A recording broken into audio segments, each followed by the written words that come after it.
Família, do latim famulus, designava todo o agrupamento humano envolvendo o senhor da casa, incluindo seus servos. Além disso, essa palavra denomina ligações biológicas, ancestrais, legais e afetivas.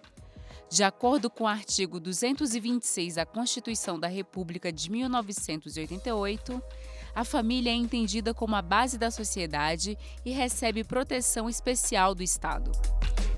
Família é uma instituição social e ela é uma espécie de caixa de ressonâncias da vida social.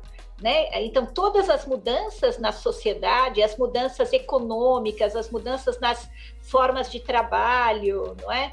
Todas as mudanças culturais, transformações religiosas, tudo isso produz transformações na família. Isso é uma pergunta bem importante. A família não é uma instituição natural, nem é uma instituição eterna, né? Ela é constituída a partir de laços sociais, o casamento é uma aliança, é um laço social. Interessante, por exemplo, acompanhar o censo demográfico, quando ele procura descrever a diversidade dos arranjos familiares no Brasil. No primeiro censo de 1872, ainda na época do Império, as pessoas eram classificadas como solteiras, casadas ou viúvas. Então, uma pessoa, uma brasileira ou um brasileiro, ou não tinha casado ainda, era solteira, ou era casada, ou deixou de ser casada em função de morte. Né? Só havia essas três opções. Né? Hoje, se você vê o censo, né, há um número muito maior de categorias em que as pessoas podem se inserir, né? Então, portanto, vamos dizer assim, esse instrumento de mapeamento da realidade social e populacional brasileira reconhece um número muito mais diversificado de categorias, né?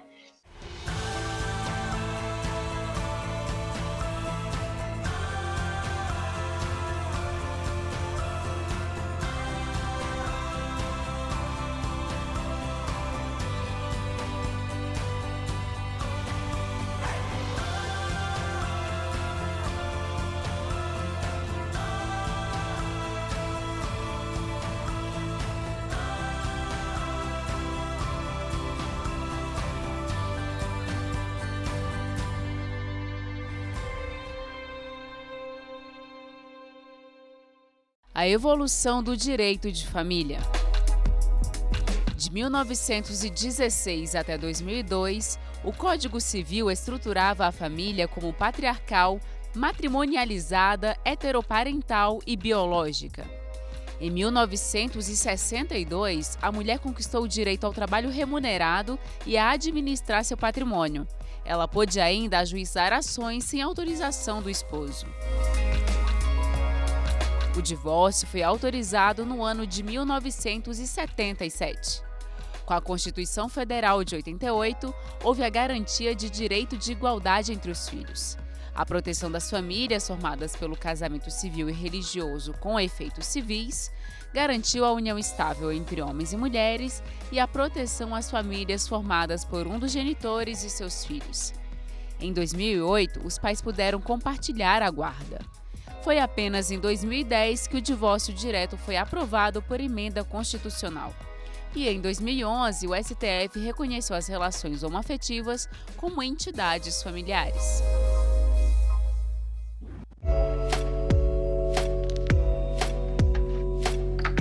Eu nunca gostei desse pedaço, dessa ideia do casamento civil. Parece uma coisa como se assina um papel e agora eu sou propriedade dele. Eu não sou propriedade dele e nós dois temos entendimento disso. Nós somos uma unidade. Nós somos um com os nossos filhos, né? Então, assim, apesar da gente ter feito um casamento padrão em igreja, a gente é casado apenas no religioso, a gente nunca se casou no civil, né? Mas a gente fez dessa cerimônia a mais popular possível, porque os movimentos que a gente participava dentro de igreja são movimentos eclesiais de base, assim, que estão na luta, que estão ajudando crianças, que estão ajudando na formação de juventudes. Então a gente uniu esse povo todo para fazer uma cerimônia do coletivo, sabe assim? Eu acho que a nossa vida, nosso casamento, começa tudo muito com um pilar, assim, acho que da solidariedade. De ter olhado para esse homem e falar assim, nossa, ele é solidário, ele empata, ele se comove, né, com a dor do outro, das outras pessoas, né? Era uma família que já existia, mas que estava oficialmente se unindo para multiplicar sonhos. E aí quando a Rose fala de um sonho de outra sociedade, inclusive de um sonho de construir uma sociedade que não julga a mulher por ter engravidado antes do casamento, sabe? Hoje fala, você é muito novo, você está desempregado. Então, tanto que a gente escondeu a gravidez por conta de julgamentos também que existiam, e infelizmente existe até hoje. E aí o que a gente puder fazer da nossa família para que isso finde, sabe? E acho que a gente vem construindo a Rose no coletivo Mulher Quebrada. A nossa família é ou não é tradicional, né? Sim, e eu acho que não ao mesmo tempo. Por quê? Tem aquela música Eduardo e Mônica, né? Um adolescente que se apaixona por uma mulher mais madura e tudo. Então nós também tínhamos tudo para não dar certo, entre aspas. Porque eu sou 7 anos mais velha do que ele é alto, eu sou baixa. Eu sou magrinha, ele é forte, né? Eu estava na faculdade, ele ainda estava tentando terminar o ensino médio. A gente é uma família tradicional porque se baseia no amor, sabe? Eu acho que o que não faz parte dessa tradição do que se diz de família é o que se baseia em violência, é o que se baseia em opressão da sua companheira, é o casamento arranjado, sabe? Eu acho é isso que não faz parte de uma família tradicional.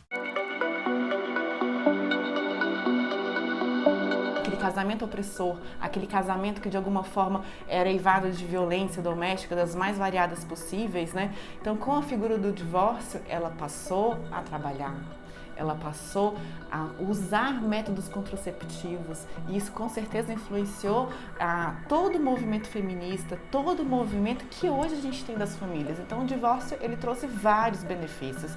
A mulher ela não é mais um objeto, ela é sim um sujeito de direitos e de deveres.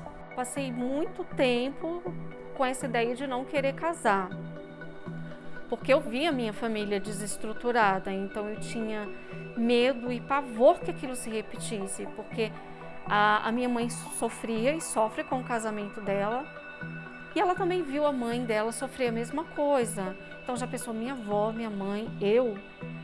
Então durante muito tempo eu não quis isso para mim, casar. Não, eu quero sofrer e de repente eu me vejo totalmente apaixonada, né? E quebrando aquelas ideias de não vou casar. Mas o que é casar? Eu quero estar junto com aquela pessoa. E quando surgiu para mim aquela coisa do querer juntar as escovas de dentes, foi quando eu não suportava mais ele me deixar na porta da minha casa e ele voltar para dele.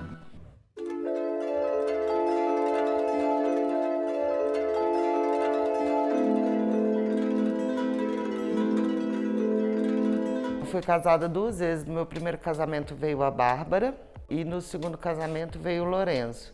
Os 2 moraram comigo a vida toda, agora por algumas questões na pandemia ela está passando com o pai, que assim, se prontificou muito e foi muito necessário tudo isso. Eu também tive 2 relacionamentos anteriores. No meu primeiro relacionamento tive a Clara, que hoje está com 15 anos, e do segundo relacionamento o Caio e a Karina, meu casalzinho, que estão com 8 e 7 anos hoje em dia. E agora que eles ficaram maiores, acabei conhecendo o Carlos, que foi agora na pandemia. Assim, foi um momento que eu estava muito desestabilizada. E veio a pandemia, vieram todos os medos, eu perdi o emprego, tudo assim no começo do nosso namoro, e a gente foi reconstruindo essa vida juntos. Do mesmo jeito que eu fiquei 7 anos solteira, de repente eu comecei com ele, menos de um mês a gente já estava morando junto e até hoje estamos. Eu falo para ela direto, eu só carrego as coisas boas dos outros relacionamentos passados. O que ficou de ruim eu deixo para lá, então eu implanto aquilo que foi de bom para mim no relacionamento e a gente vai vivendo dessa forma. Foi muito tranquila essa aproximação dos filhos dele. Assim, eu fiquei até nervosa a primeira vez que eles vieram, né? Porque Eu não imaginava como eles iam me receber, mas graças a Deus, desde o primeiro dia, a Karina, que é a mais nova, já se apegou muito comigo, a gente sempre viaja junto. Existe um respeito da mãe deles comigo, ela entende, quando ele vai buscar eu vou junto, ela já me olha, cuida dos meus filhos, ela sabe que eu vou cuidar dos filhos dela. Então, existe esse respeito de longe, não existe proximidade, mas ela fica em paz quando eu estou com eles, assim como o pai da minha filha fica em paz quando ele está aqui. Uma situação interessante que eu achei também, que quando ele estava se despedindo para ir embora, né, para a cidade dele, aí ele chegou para mim: olha, Carlos, eu só vou te pedir uma coisa, que você puder ajudar para cuidar da minha filha. Aí eu falei: cara, pode ficar tranquilo que eu vou cuidar da maneira que fosse minha filha, o que ela precisar eu ajudo, estou aqui, pode contar comigo. Isso aí eu achei muito bacana da parte dele. Eu tomei essa decisão de me separar até porque eu não queria que minha filha me visse como uma pessoa que eu não tenho respeito. Eu queria que ela me visse como uma pessoa forte, como uma pessoa que luta pelo que quer. Apesar de eu ter muito respeito pelo pai dela, a gente não tem mais o incomum para estar junto, não existiria. Antigamente, os casamentos eram arranjados pelos seus pais, né, pelos seus avós, e ela não tinha a questão do amor, da empatia, do afeto propriamente dito. Quando surgiu a figura do divórcio, dessas mulheres que muitas das vezes eram proibidas de trabalhar, proibidas de enfim, frequentar a sua família primária, proibidas de exercer o afeto com os filhos, o divórcio se tornou o quê? Como se fosse uma saída da camisa de força. Eu acho que é assim que a gente poderia colocar.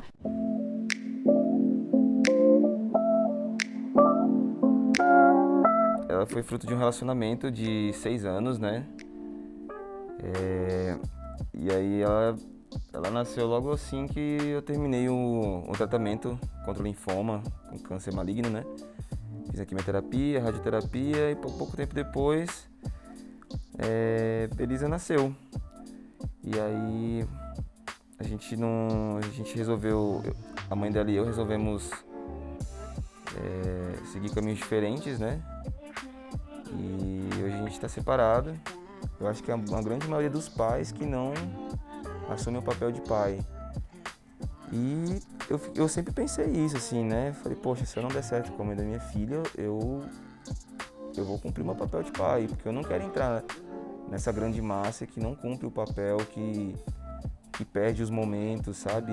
De o primeiro andar de bicicleta, o primeiro dente que cai.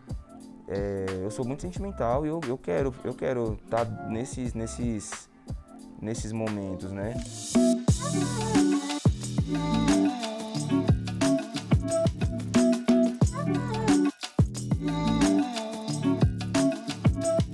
E aí vem o pessoal perguntando: e aí, cadê a mãe? E eu falei: eu não sei, meu querido, sinceramente, mas deve estar na casa dela trabalhando, né? Mas tá tudo bem. Ou quando, sei lá, a gente vai para qualquer lugar e o pessoal fala: precisa da autorização da mãe. E aí fala: então, mas eu sou o pai, eu tô aqui representando, né, a figura responsável pela Elisa, não posso.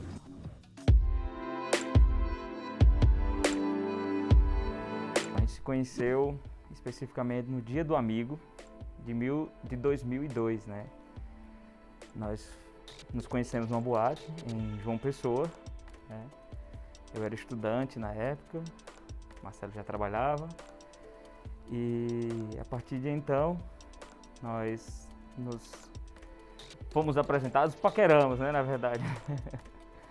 E aí nós começamos um relacionamento, né, com 15 dias que estávamos nos conhecendo, né, apareceu a proposta de uma amiga, a Luana, de dividir apartamento com o Marcelo, né, e aí acabou vindo o convite, né? Eu fui ocupando, né? Fui trazendo a escova, fui trazendo as coisas, né? Fui ocupando a parte dele no apartamento, né? E aí a gente foi ficando, né? E a gente começou um relacionamento, um namoro já casando, né? Na verdade, morando junto, né? Bem, a relação da gente e assumir como casal, acho que a gente assumiu desde o momento quando a gente começou a ficar junto, que a gente se conheceu, a gente assumiu. E assim, minha família sempre foi muito tranquila. Na semana seguinte que eu conheci o Sudelão, eu levei ele lá em casa, e ele já dormiu lá em casa. Eu nunca cheguei para falar para os meus pais da minha opção sexual, foi tudo muito tranquilo. E hoje minha mãe fala para ele que ele é um filho que ela tem, né? Meu pai que é assim, um sertanejo brabo, semi-analfabeto, e que aceita a gente assim, e a gente chega lá e arruma casa pra gente, arruma cama.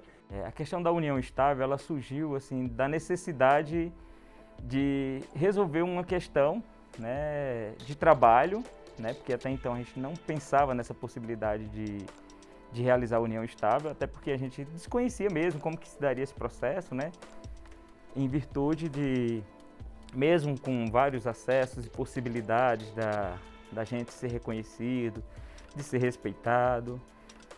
Mas aí teve a oportunidade, eu trabalhava numa universidade privada e ele era estudante lá na universidade, e a gente descobriu que poderia ter uma bolsa para cônjuges, né? Foi quando eu fiz o pedido de casamento, né, para ele, perguntei se ele queria casar, porque assim a gente ganharia um desconto da instituição.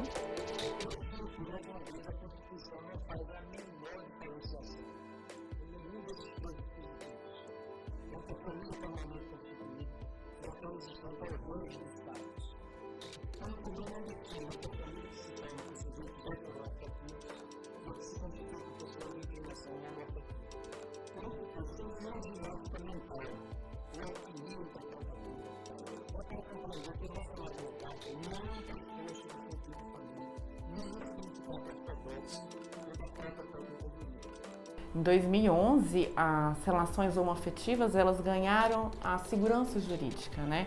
Então, se a gente imaginar que em 88 a gente teve a Constituição voltada para a entidade familiar, então a gente deixa de ser uma família singular e nós passamos a ser uma família plural.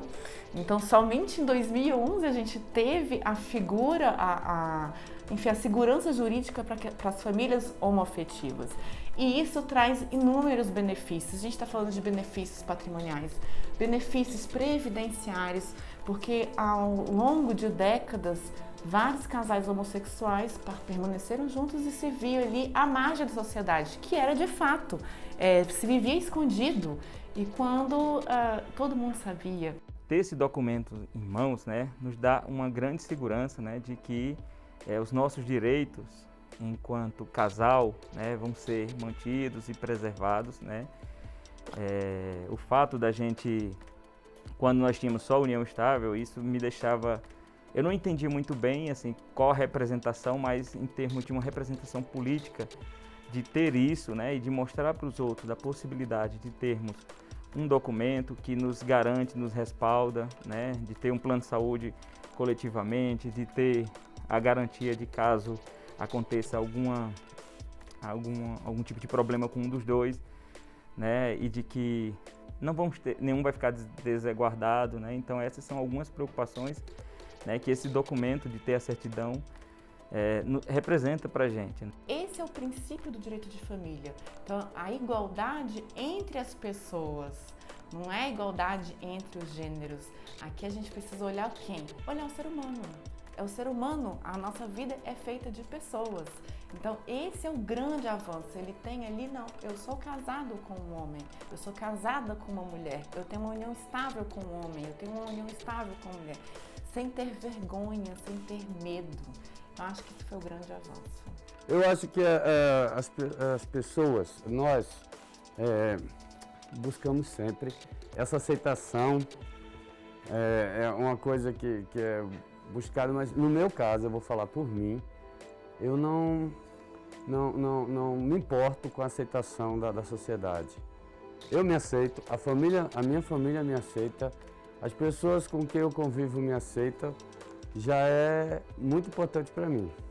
A sociedade vai ser um plus, se eles me aceitarem. Se não me aceitarem, eu só peço respeito, porque eu respeito a sociedade.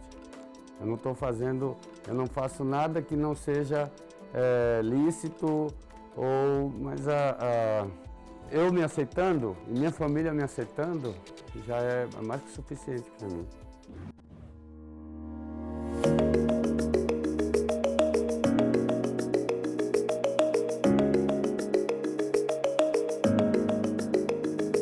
Aos 8 meses de nascida, eu vim para Brasília para morar com a minha tia, que é irmã da minha mãe.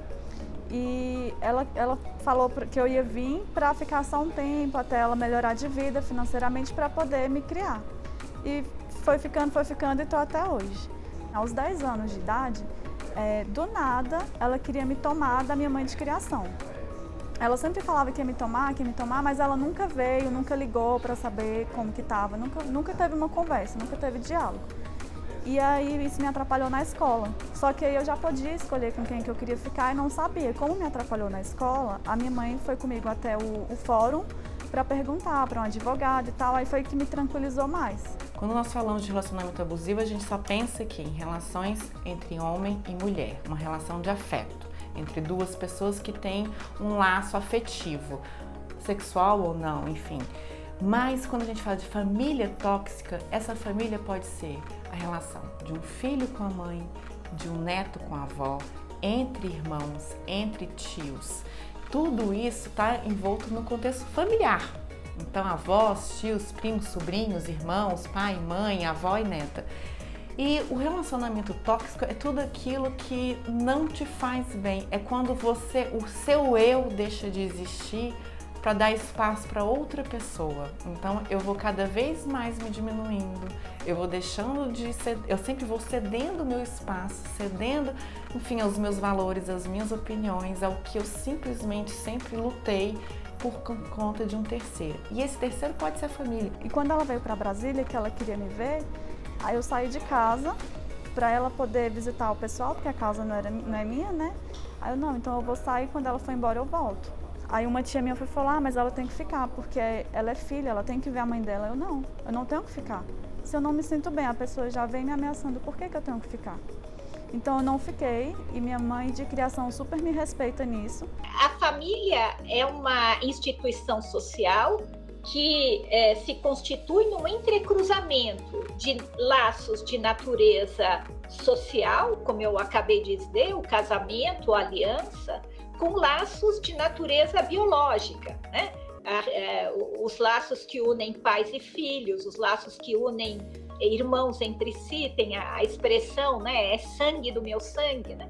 Mas diferentemente do que muitas vezes se diz na sociedade brasileira, que parente é parente de sangue, isso não é verdade do ponto de vista psicológico, nem antropológico, nem sociológico, porque a rede de parentescos inclui relações de sangue e relações que não são de sangue. É um tabu, porque as pessoas colocam muito como a mãe é sagrado.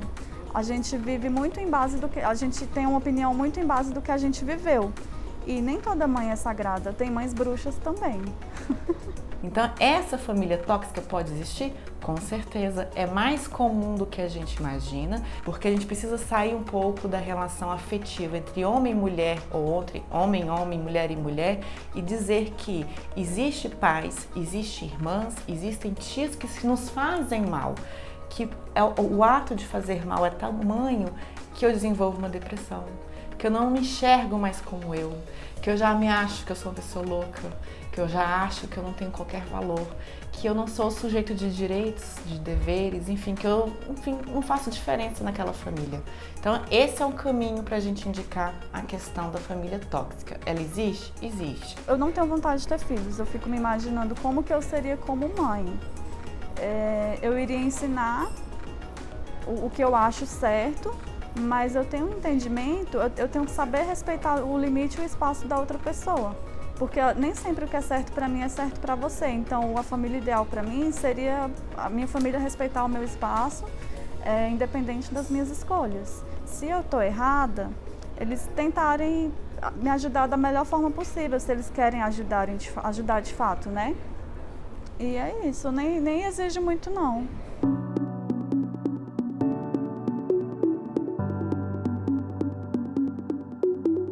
Quando eu adotei a Ohana, eu estava passando por uma situação de saúde um pouco complicada. Eu tinha acabado de fazer uma iodoterapia E 2019, né, a gente nem falava sobre isolamento, mas eu estava isolada. Eu tinha ficado isolada por conta de uma iodoterapia. E aí eu adotei a Ohana ficou isolada comigo e nós éramos um grudinho. Quando eu descobri que a Ohana tinha sido levada, eu fiquei desesperada. Eu não consigo nem ter acesso nisso na minha memória, porque eu acho que eu bloqueei. A guarda do animal hoje, o direito à pensão alimentícia e à visitação, ainda não tem uma lei específica. O Congresso está agora, nesse momento, estudando o projeto-lei, já tem a aprovação do Senado e agora está na Câmara, mais especificamente na Comissão de Meio Ambiente, que visa aprovar um regime jurídico especial dos animais, porque a partir desse momento, dessa aprovação, será considerado o animal não mais como uma coisa, como um ser semovente, como era no passado, e sim como um ser sensível, que tem direitos. E nesse momento, a gente então teve que se ater analogicamente ao direito de família, porque os incapazes fazem uso do Código Civil, que protege a lei da criança, do idoso, no mesmo sentido, que eles têm direitos e esses direitos também são equiparados aos animais. E a jurisprudência está sendo construída pela falta de lei específica. Eu confesso que eu sinto muita saudade da Ohana, mas em relação a poder visitar a Ohana, eu sinto que o justo aconteceu, porque é uma união. E quando a gente fala em justiça, a gente fala no que é o correto. Quando nós adotamos a Ohana, se construiu uma família. Então, com a separação, nada mais justo que ambos os lados tivessem acesso à Ohana. Então, eu sinto que a justiça foi feita. Eu tenho acesso, ela tem acesso. As duas pessoas podem cuidar e zelar da Ohana. Eu gostaria muito que a Ohana estivesse comigo e que essa guarda fosse compartilhada. Quem sabe num próximo momento, mas saber que eu posso visitá-la aquietou muita coisa dentro de mim.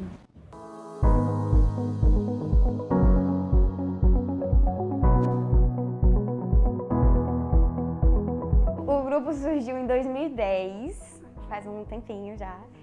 E durante esse tempo a gente percebeu, na verdade, nessa transição aí do ensino médio, né? Todo mundo saiu da escola, a gente se via muito, todos os dias, e a gente sentiu falta mesmo de ter esse contato. A gente viu que as pessoas foram se perdendo, a gente ficava toda hora, tô com saudade, né? E aí a gente entrou nessa ideia, foi depois de uma viagem que a gente fez. E aí, quando a gente voltou, a gente resolveu organizar aí esse Dia das Meninas, que seriam só para as mulheres. E assim, como a gente já tem muito tempo de encontro, acabou que surgiu também um movimento natural de, quando a gente se encontra, ter quase como uma dinâmica, assim, né? A gente, senta em roda. É uma egrégora mesmo feminina, assim, mas a gente senta em roda, sobre o tema a gente fala alguma coisa, a gente tem realmente essa troca, assim, e fala de si, e se olha, se observa. É bem legal, porque a gente acaba tendo um processo bem de autoconhecimento mesmo, e a nossa história, assim, né? É muito interessante, inclusive, porque são tantos anos juntas, né? E muitas coisas mudam na vida de uma das outras. Então, 1000 coisas já aconteceram, né? Durante todos esses anos. Minha mãe morreu, uma amiga nossa foi morar nos Estados Unidos, e a gente continua tendo essa relação muito próxima, de realmente irmã, né? E é de muito amor, assim, que a gente construiu realmente de família. Nós assistimos essas mudanças em muitos lugares do mundo e a gente também tem notícia de que cada país a seu tempo, porque é claro que em cada país, conflitos de valores, conflitos entre a tradição e os avanços sociais vão sendo campos de luta, de debate, etc., né? Mas a gente vai tendo notícia de que isso vai repercutindo em transformações na legislação em relação à família, para contemplar, para reconhecer essa diversidade, né?